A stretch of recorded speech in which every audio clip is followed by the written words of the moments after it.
જૂનાગઢ તોડકાંડ કેસમાં ગુજરાત એટીએસની તપાસનો ધમધમાટ શરૂ કર્યો। ફરાર તરલ ભટ્ટના અમદાવાદના ઘરે આજે સવારે ગુજરાત એટીએસની ટીમ પહોંચી અને તપાસ કરી।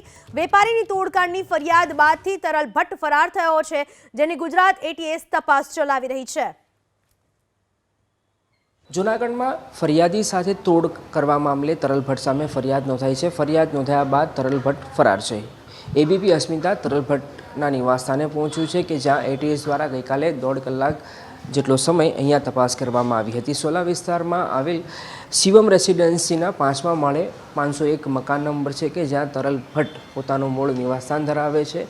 તેઓ હાલ હાજર નથી, પોલીસ તેમની તપાસ કરી રહી છે। અહીંયા ગઈકાલે તપાસ કરવામાં આવી હતી ઘરમાં એટીએસ દ્વારા, અને અલગ અલગ જે પુરાવા જો હોય તો એને એકત્રિત કરવાનો પણ પ્રયાસ કરવામાં આવ્યો હતો। આ ઉપરાંત જે પરિવારના સભ્યો છે એમનું નિવેદન પણ લેવામાં આવ્યું હતું, અને આ ઘર છે કે જ્યાં તેની તપાસ કરવામાં આવી હતી।